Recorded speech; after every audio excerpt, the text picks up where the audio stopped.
Yes, amahoro kuri mwese rero, nizere ko mukomeje kugira ibihe byiza aho muri hose.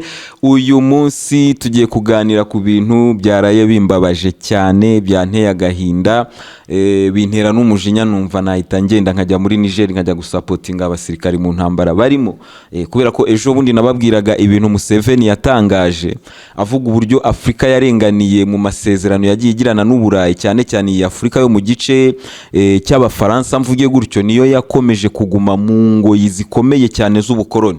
Rero muri iyi podcast tugiye kuganira ku ngingo eshanu zambabaje Abafaransa bashyizeho mbere yuko batanga ubwigenge kuri ibi bihugu bahoze bakoroniza. Ingingo eshanu zituma nge mbona ko ibi bihugu byakomeje kubaho n'ubundi biri mu bukoroni bw'Abafaransa, bikora mu nyungu z'Abafaransa. Ibi ngibi rero byanteye agahinda, bintera no kwibaza uburyo ibi bihugu iyi myaka yose byayimaze biba kuri aya masezerano. Ndababara cyane, namwe ndagira ngo tubiganire, mubyumve, mumpe comment namwe uko mubyumva. Yes, rero ni nyuma yuko muri podcast y'ubushize twaganiriye ku byo Museveni yari yatangaje, atangaza ko Afrika yakagombye kuba yungukira mu bucuruzi igirana n'ibihugu byo hanze, cyane cyane yatanze urugero ku ikawa. Twarabiganiriye muri podcast ishize, mwarabibonye uburyo Afrika ariyo ibona amafaranga make, kandi nemeza ko iri mu basarura ikawa nyinshi ku isi, itakagombye kubona ayo ibona nk'uko Museveni yabivugaga. Ikindi Museveni yavugaga ko ababajwe cyane no kubona Niger nta mashanyarazi ifite, igomba gukatirwa amashanyarazi na Nigeria kandi icaniye Ubufaransa biturutse kuri uranium icukurwa ahangaha muri Niger. Rero ibyo ni ibintu bikomeje kujya hanze, n'amabanga akomeje kujya hanze, uko aba basirikare barimo gutera kudeta. Hari ibintu byinshi bikomeje kujya hanze tutari tuzi ko ibihugu ariko bibayeho. Twahoraga twibaza ngo kuri ku isefa, ariko hari ibindi biri deep bibabaje kandi bituma ibi bihugu n'ubundi bimeze uko mubibona. Ni ibihugu bisa n'ubundi, n'ibihugu nubareba uzabona ko ari abakoroni n'ubundi. Ni abantu bagikora bakorera abakoroni babo. Rero izo ngingo eshanu ni zihe? Nizo tugiye kuganiraho muri iyi podcast ntabatindiye. Ingingo ya mbere ni igisirikare.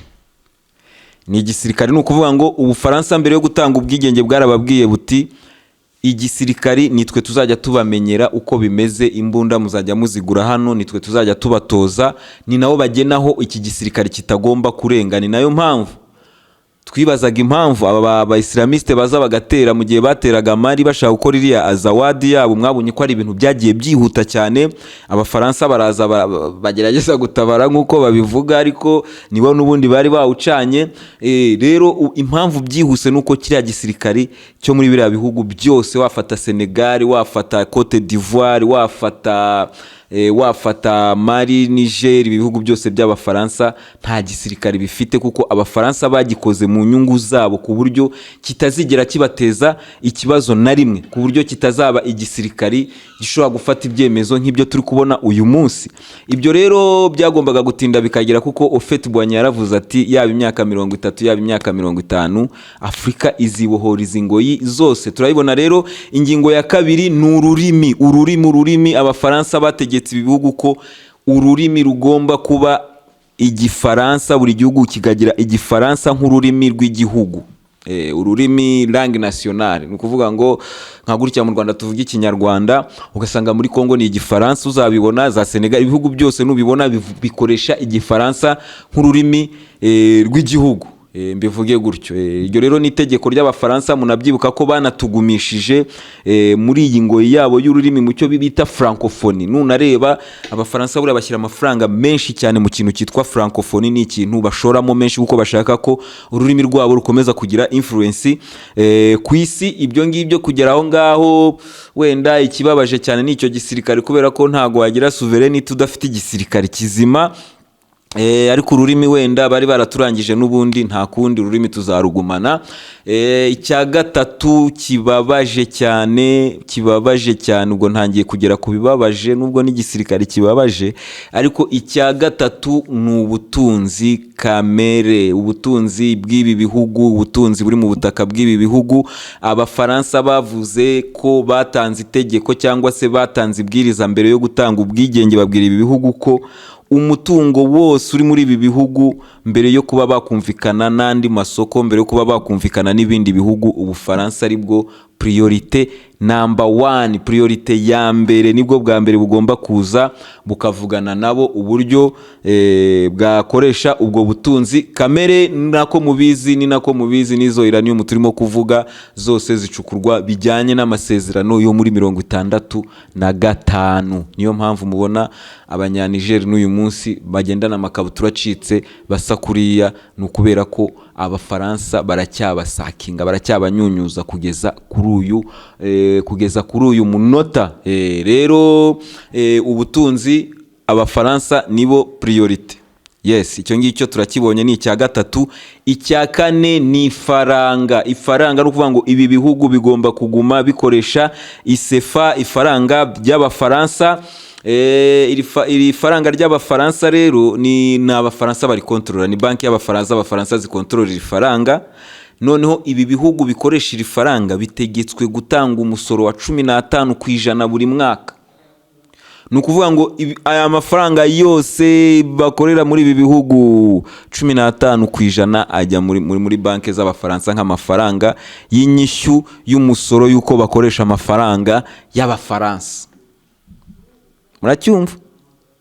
15%. Ntabwo ari amafaranga make, ni amafaranga menshi cyane. Noneho ibyo ngibyo bituma nyine nta bwisanzura bino bihugu biba bifite. Ntabwo kubera ko niba umuntu akontorora amafaranga yawe kandi noneho ukaba ugomba kuzatanga 15%, ni ibintu bimeze nyine nko kuba utanga umusoro buri mwaka ku gihugu kigukoroniza. Nta bwigenge uba ufite. Ingingo rero yambabaje yanambujije n'ibitotsi n'aka kanya. Biriya bindi byose birababaje, ariko ntabwo ari ubwa mbere tubona abantu barengana kuri karakagero. Wenda umuntu yavuga ati wenda ibyo ngibyo reka mu byo, ariko ikibabaje cyane cyambujije no gusinzira. Cyambujije gusinzira. Ikintu cyambujije gusinzira ni kivuga ngo inganda cyangwa se umuntu wese witwa ko ari Umufaransa uzagira business muri ibi bihugu ntabwo azajya atanga umusoro muri ibi bihugu, umusoro azajya awutanga mu Bufaransa. Ni ukuvuga ngo business ye iba related n'amakonti yo mu Bufaransa. Bivuga ngo niba ufite uruganda muri Afurika, bivuze yuko umusoro wawe uzawusora mu Bufaransa, ntabwo uzawusora muri Afurika. Murabyumva ko ni ibintu bibabaje cyane, birababaje cyane. Ufata inganda zose ziri muri ibi bihugu by'Abafaransa, mvuga ko ubu ngubu bitangiye kubona ubwigenge, ariko ibihugu byahoze ari by'Abafaransa. Reba inganda zose ziriyo, izo za Total nizo za mbere zigomba kuhagira kugira ngo zicukure igitoro. Inganda zabo zicukura uranium, inganda zabo zikora ibiki. Izo nganda iyo ziza kuba byibura zinasorera ibi bihugu, ayo rero niyo masezerano ibi bihugu byari bikigenderaho kugeza uyu munsi. Namwe ni mwumve uburyo biteye agahinda, mwumve ngewe icyo kintu cyambabaje cyane kumva ngo niba Umufaransa afite business hano mu Rwanda, nta na gato azasorera u Rwanda, nta na gato azasorera mu Bufaransa. Muri kubyumva ibyo bintu? Ibyo bintu hano ntibishoboka. Ngero nkaba numva umuntu nka Macron atari umuntu wakagombye kwambara ikoti ngo ashyiremo karuvata nigirize ahagarara imbere y'abantu avuge, ari kuvugira hejuru y'aya masezerano. Numva ko bitagakwiye. Ni umuntu wakagwiye kujya hariya abantu bose bamwamagana. None ikibabaje uyu munsi Abanyamerika baramushyigikiye muri propaganda arimo zo gutegura ibitero kuri Niger. Ni ukuvuga ngo bashyigikiye ko Abafaransa bakomeza kunyunyuza Afurika. ibyo bintu birababaje cyane, birababaje cyane. Ni nabyo Houphouët-Boigny yavuze. Houphouët-Boigny yaravuze ati yaba imyaka 40, yaba imyaka 50, igihe kizagera Afurika yigobotora ingoyi zose z'ubukoloni.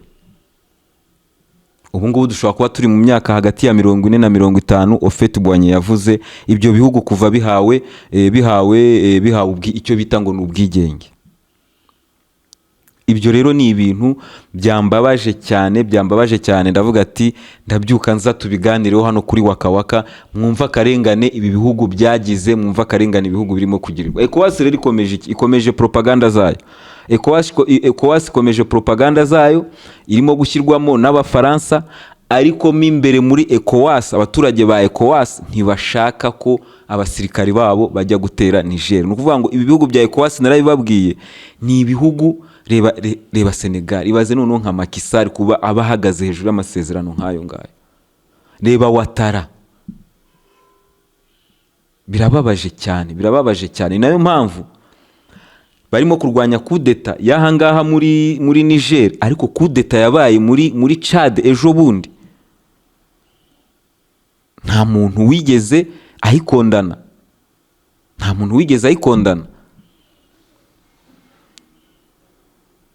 Uyu mwana wa Idriss Deby wasimbuye se akoze kudeta. Itegeko nshinga rya Chad ryavugaga ko niba perezida avuye ku butegetsi cyangwa akicwa cyangwa akagira ikibazo gituma ava ku butegetsi mu buryo butunguranye, ugomba guhita musimbura ni perezida wa Sena. Ibyo biratomoye, niko byari byanditse mu itegeko nshinga rya Chad. Ariko icyabaye ni iki? Umuhungu wa Deby yahise aba perezida. Nyuma yo kuba perezida hakurikiyeho iki? Abafaransa baje, perezida Macron yaje ku kibuga cy'indege, yaje muri Chad mu mihango yo kwimika uyu muhungu wa Deby, bitagendeye ku itegeko nshinga. None uyu munsi urashaka ko itegeko nshinga ryubahirizwa muri Niger, kubera ko hari waryishe kugira ngo ayo masezerano yose, ubwo bujura bwawe bwose bukomeze gukavaringwa.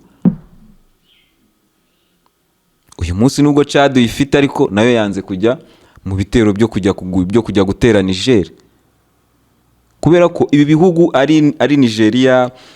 Wenda Nigeria tuyihoreremo gato, sinzi n'imigambi irimo hano, ariko ibi bihugu Cote d'Ivoire, Senegal n'ahangaha kwa Taro, aba bose nta kindi kintu bafitiye ubwoba, nuko ibi bintu abaturage barabirambiwe. Kandi nibyo biri muri Nigeria, nibyo biri muri Senegal, nibyo biri no muri Gabon. No muri Gabon ni ukuvuga ngo ibyo bintu biracyahari. Ibihugu byose by'Abafaransa ibyo bintu biracyahari. Ni agasuzuguro rero, bigomba guhagarara. Ejo bundi habaye iki? Ejo bundi bahagaritse iyi mari itangaza ko izatabara Niger. Mari ivuga ko izatabara Niger. Abafaransa bahise bidumbukiza. Hari ukuntu baba bazi ngo baracyafite ijambo nk'irya cyagiye. Bahise bidumbukiza baravuga bati duhagaritse ingendo za Air France muri Mali. Bitunguranye bahagarika no gutanga amaviza. Minisitiri w'Ububanyi n'Amahanga wa Mali ejo yavugaga ati ibyo ngibyo mwagombaga kubikora mwabanjije kuvugisha abambasaderi, mwamaje kuvugisha Minisiteri y'Ububanyi n'Amahanga ya Mali nk'ubwubahane buba hagati y'ibihugu. Rero bari bafunze icyumweru kimwe kirashira bazi ko Air France iri bwongera ikagaruka muri activite zayo ahangaha. Barabwira ati none natwe twababaningiye kugira ngo mugaruke gukorera hano, nuko muzagaruka nk'izindi company mwishyura n'imisoro. Ni naho ibyo bintu byose byaturutse byo kumenya ayo mabanga yose. Barabwira ati niba Air France ishaka kugaruka hano muri Niger, nigaruke ariko izagitanga umusoro nk'izindi company zose. Ibyo ngibyo ukaba wanategura ko ari byo bigiye gukurikiraho muri ibi bihugu byose Abafaransa bamaze kwirukanwamo. Nibyo bigiye kubaho muri za Burkina Faso. Aya masezerano yose bagiye kuyashyira hasi. Umufaransa niba ashaka kuza muri ibi bihugu aze ariko mu bwubahane, aze badiringe deal 50-50, urunguki iki nunguki iki ngiki. aba basirikare bo muri Niger bakomeje kuba abantu bafite discipline kuko ibintu uburyo bari kubikoramo urabona ko ku munsi w'ejo abayobozi ba ECOWAS bagiye muri Niger babashije kubonana nawe igihe gitoya banabonana n'uyu musirikari uhagarariye abasirikare bakoze kudeta muri Niger, ababwira ko ikintu bagiye gukora ubu ngubu bagiye gushyiraho inzibacyuho y'igihe kitarenze imyaka 3 muri Niger. Rero abafaransa bari gukora amatekinike yabo, numvishe bari gukoresha ngo ambasaderi, ngo wahoze ari ambasaderi wa Niger hariya muri Bufaransa uko bamubwiye ngo atahakanga, warimo kuvuga ngo aracyari ambasaderi wa Niger. Urumva ayo namakata abafaransa bakomeje gukina, bakomeje gukora kugira ngo barebe ko habaho intambara kuri Niger. Ariko intambara kuri Niger ntishoboka, ngenda bibabwiye ahangaha, niba inashoboka umufaransa afite kuzaza akayirwanira, kubera ko Macky Sall namanura abasirikari be uyu nguyu ninde nguyu wa hano muri Cote d'Ivoire, Ouattara nawe akazamura abasirikari be. Aba ba president bombi nibakora ibi bintu kubera ko nabo ntago bishimiwe n'abaturage, birahita bibabastingana, so nabo bafite ubwoba bwo kuba babyinjiramo aka kanya. Ni ikibazo rero gikomeye, Vladimir Putin yahamagariye ibihugu byose bishaka gutera Niger ko byashyira hasi iyo gahunda, ahubwo bikinjira mu nzira y'ibiganiro bakarangiza ibi bibazo mu nzira y'amahoro. Ni nayo position ya Chad abafaransa bashaka kongera muri ibihugu bya ECOWAS bishaka gutera muri Niger. Rero ukaba wakwibaza ngo ECOWAS ubu ntiri gusenyuka. ECOWAS ubu ngubu amabanga yose yarishingiyeho ko ari kujya hanze izo za francophonie, ubu bazongera guteranya ngo amanama ya za francophonie. Ni ibintu tutari tuzi. Ikintu cya mbere twamenye kidutunguye no kumenya ko iyi Niger ifite ubutunzi bungana kuriya. Ukaba wakwibaza uti se ni gute umuntu ashobora kuba umukene kandi ari umukire? Ntabwo twari tuzi ko Burkina Faso, ntabwo twari tuzi ko Mali bafite zahabu, nabo bafite uranium. Ukibaza ni ukubera iki umuntu aba umukene kandi ari umukire? Ni ikibazo gikomeje gucanga isi yose, ni n'ikibazo abanyafrika bose bakomeje kubaza abafaransa. Bari kubabaza bati ni gute ibi bihugu bikennye kandi ari ibikire, kandi igihe cyose mwarabaye nk'abantu bahora basigasira ngo leta za demokrasi. Mbona ko rero igihe kirageze abanyamerika batangiye kugenda gake, kuko babonye ko bishobora kuzavamo ko birukanwa nabo muri Niger na base yabo ya drone kavanwa muri iki gihugu. Bo batangiye kugabanya iki? Batangiye kugabanya umurego. Ubu abafaransa bameze nkaho basigaye kuri spotlight bonyine. Ubu bari imbere, ubu nibo bari muri propaganda zose nibo bazirimo. Ubu noneho aha biravugwa ko abanya-Niger batangiye gufata ibyemezo byo kugabanya uranium. Bahaga abafaransa bagiye kugabanyaho 50% niba ari n'ibiki. Ariko ibyo byose abafaransa baravuga bati twebwe turareba amasezerano twagiranye ngo na leta ziri legitime. Bameze nka cya kirondwe kiguma ku nka kandi inka yarapfuye kera.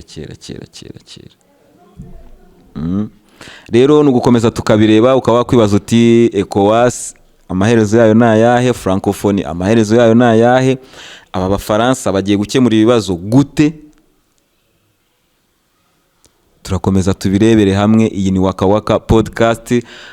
Mukomeze mugire ibihe byiza.